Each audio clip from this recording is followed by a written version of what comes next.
If you are in Delhi, well, chances are you woke up today or recently to that immediate sort of visceral reality of toxic air. Hmm. The sources we dug into, they paint a really shocking picture, don't they? A city just constantly grappling with pollution levels. Yeah, consistently among the worst polluted globally. It's become almost background noise, but it shouldn't be. Exactly. And this isn't just some abstract data point or, a seasonal thing anymore. Right. It's a crisis that has literally spilled out into the streets. We saw this specifically at India Gate, fueling immediate public dissent. That's exactly right. Our sources, they give us this real-time snapshot of a single, really crucial day where citizens just decided, okay, enough is enough. They'd reached a breaking point. So what are we looking at here? Well, we're looking at three things kind of intersecting. Hmm.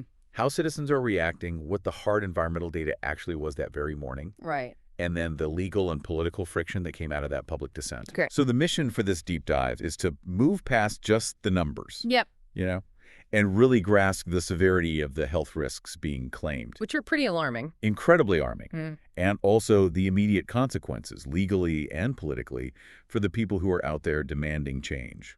And you can feel the urgency in the reports, can't you? This wasn't some planned, distant lobbying effort. No, not at all. This was a protest staged by scores of people demanding immediate, genuinely life-saving action from their government. And importantly, who these people were. It wasn't just a handful of activists. The makeup of the crowd tells you everything about the stakes involved here. Okay, so let's unpack this. Where do we start? Let's start right there at India Gate, Hmm.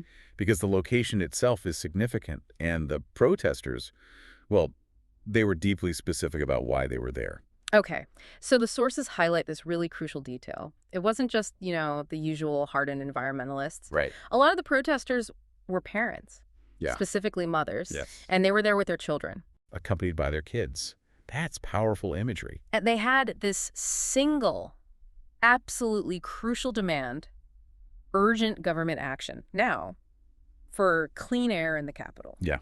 This is pollution hitting home, literally, in the lungs of their kids. It transforms it, doesn't it? From an abstract air quality issue into, well, a specific horrifying health emergency we really have to confront. Absolutely. I mean, when parents feel they have to bring their children to a protest zone, Yeah, the stakes are incredibly high. definitely. And there was this environmentalist quoted, Bhavreen Khandari. Her words really captured the core reason for the parents being there. What did she say? Simply put, their children are suffering. She also mentioned they'd tried the official channels. Ah, okay. Now, they sought an appointment with the chief minister, but were refused. Wow. Okay, that refusal itself just underlines the political urgency of taking it to the streets, doesn't it? It really does. But the claims she made about the health outcomes, Mm-hmm. they are genuinely shocking. They demand our attention. Let's hear them. Okay, so the level of medical impact they're claiming Yeah. it's profound. According to Kandari, the specific tragedy they're seeing is that every third child already has damaged lungs. Every third child. That alone is devastating. It is. But here's the part that really jumped out from the source material. Yeah, okay. These children, the ones growing up in Delhi's current air, she claimed, will live nearly 10 years less than those growing up in cleaner air. 10 years less? That's almost unimaginable, even for a city known for bad air. It's a staggering claim. If that claim holds any weight, and okay, it's made by advocates trying to force a response, we should note that. Sure, context is important. But still, it explains the level of passion, maybe even outright desperation behind that protest. You're not just talking about, a bit of coughing anymore. No.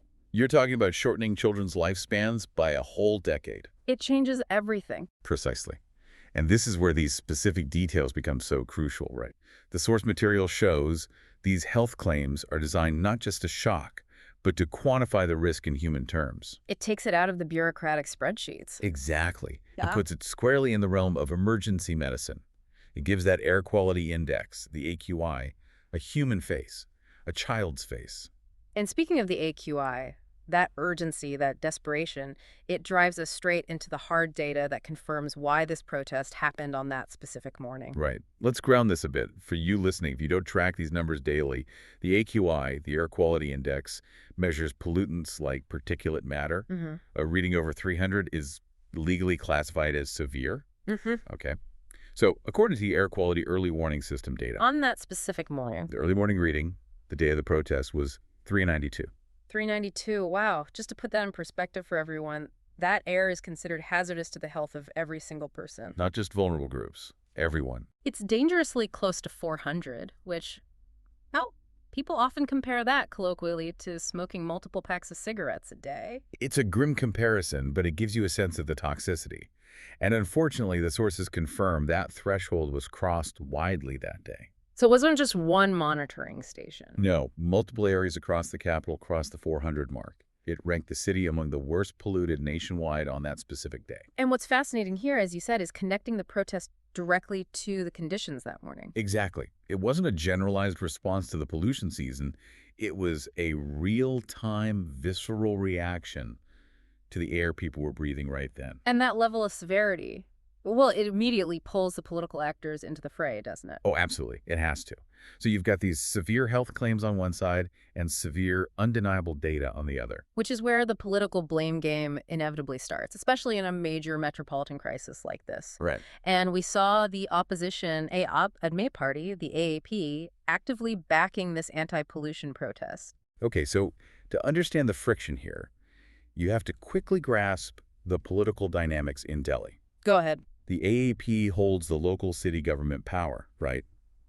But the sources show them pointing the finger at the BJP. Which is the national ruling party and often the main opposition within city politics itself. Precisely. So it sets up this jurisdictional battle over who's really responsible for the smog, for the failure to act effectively. And their move from data to response, it immediately involved some pretty intense public criticism. Yes. The AAP leader Priyanka Kakkar publicly criticized the city's BJP government, specifically naming the Rekha Gupta government, linking them to the failure to address the air quality. And what was the core accusation? Was it just about mismanagement? No, it was sharper than that. It suggested a deliberate, almost institutional failure. The accusation was essentially that the ruling government is not accepting that there is pollution. That they're in denial. Exactly, operating in denial. That's a critical point, isn't it? The political fight isn't just about how to clean the air. It's about even acknowledging the problem exists at this scale. Right. And Kakkar went further, suggesting the government should have been out there with the people on the ground. Instead of what? Instead of potentially, and we have to stress, this is the accusation reported in the source material, manipulating the data. Okay, that's a serious charge. Manipulating the data. It is. And it's purely political content reported in the sources, but it shows the profound depth of mistrust between the governing parties and the opposition here. So this political friction shows the crisis is being fought on, what, two interconnected fronts? Yeah, I think that's right. There's the environmental challenge itself, obviously, but then there's this battle over simply acknowledging the severity of that challenge. And if the government is perceived to be in denial. It just fuels the need for more street-level dissent, doesn't it? It makes people feel like that's the only option left. That makes perfect sense. The immediate street action becomes the only way to force recognition, maybe. It feels that way to the protesters, certainly. So moving from that political battle back down to the street-level friction, the crisis of public assembly itself added this whole other layer of complexity that day. It really did. The sources say that even though the reason for protesting was, literally a matter of life and death for kids, Yeah. the physical act of protesting at India Gate led to immediate police intervention. That's right. The sources report that several protesters were detained by police. Yeah. Just for assembling there at India Gate. Which highlights this massive contradiction, doesn't it? You've got a crisis of existence, a fight for breath. But the legal rules governing public space, they still apply rigidly. So this wasn't necessarily about the police disagreeing with the message about pollution. No, the justification given was purely logistical. It was about the location and the permission. Okay, so what exactly was the police justification? Because detaining mothers, some with children who are demanding clean air, especially given those health claims, it's a strong move. It is. The police stated clearly that the assembly was without permission. Right. An officer noted the detentions were primarily preventative in nature, meaning necessary to maintain law and order and to ensure that security arrangements in that very sensitive area weren't obstructed. Okay. And here's where it gets really interesting, right? The police are essentially saying, look, we might even agree the issue is severe.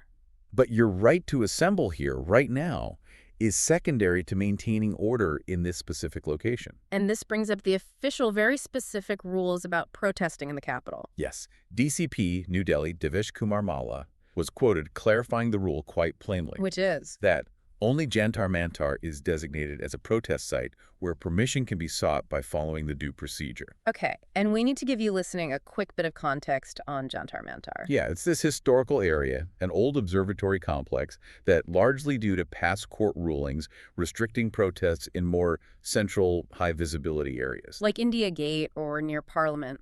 Exactly. Yeah.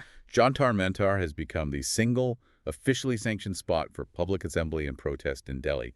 It's basically the only place the due procedure allows for protests. So the bottom line is, whether the air quality is 392 or, 50, Yeah. if you choose India Gate because it's symbolic, because it's high visibility, You're immediately in violation of the assembly rules. which creates this critical legal bottleneck, doesn't it? Ah. The very understandable need for urgent, high visibility action clashes directly with the bureaucratic rules governing public space. It really highlights the tension. It shows the state in this narrative is perceived as simultaneously failing to provide safe air. And restricting the right of citizens to aggressively demand that safety in prominent public spaces. It's a profound conflict over civil liberties, really. And just to underline the general climate of dissent in the capital at that time, Yeah. the sources also mention, almost as an aside, that simultaneously there was a completely unrelated protest happening right there at Indigate, too. Oh, really? What about...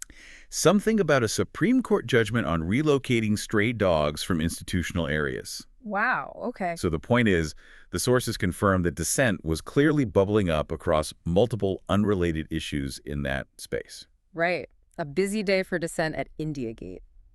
Okay, this has been a whirlwind look at a single crucial day where environment, politics, and legal rules all just collided. Absolutely. Let's try and synthesize these key findings for you, the listener. Pull the threads together. Okay, so if we connect all this to the bigger picture, what do the sources show us?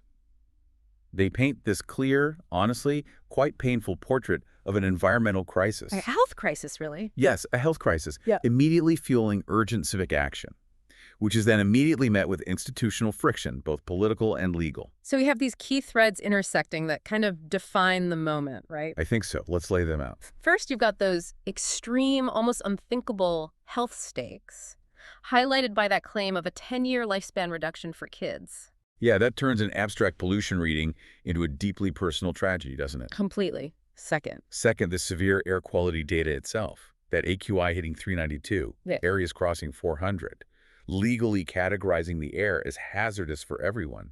It confirms the protest wasn't, an overreaction. It validates the urgency. Okay. Third. Third, and maybe the most complex thread, is that political battle, the fight over simply acknowledging the problem. Right, with the AAP accusing the ruling government of denial, maybe even manipulation. It shows a complete breakdown of political trust around the issue. And finally, that breakdown, that mistrust, it spills onto the streets, where the friction over the fundamental right to assemble In a place other than Jantar Mantar. results in detentions, all because of this rigid rule designating only one site for dissent. So the overall picture is one where the response to the crisis seems fundamentally hampered. Yeah, hampered by perceived institutional denial on one hand and legal restrictions on the right to demand change effectively on the other. So what does this all mean for you listening? The sources clearly show this direct and frankly dangerous link between environmental disaster and social unrest, citizens fighting for the very right to breathe clean air. So, given the strict rules about where citizens can protest, basically, Jantar Mantar only, and the extreme urgency of the health crisis, especially for children, Yeah. it raises this really important question for you to consider. When the state is perceived by some to be in denial and the designated protest zones are the only place you're allowed to gather, what kind of politically effective action is actually available? What options are left? For residents demanding immediate life-saving change, it's a fundamental question, really, about the limits of civic action when you're facing what feels like an existential threat. Something to think about.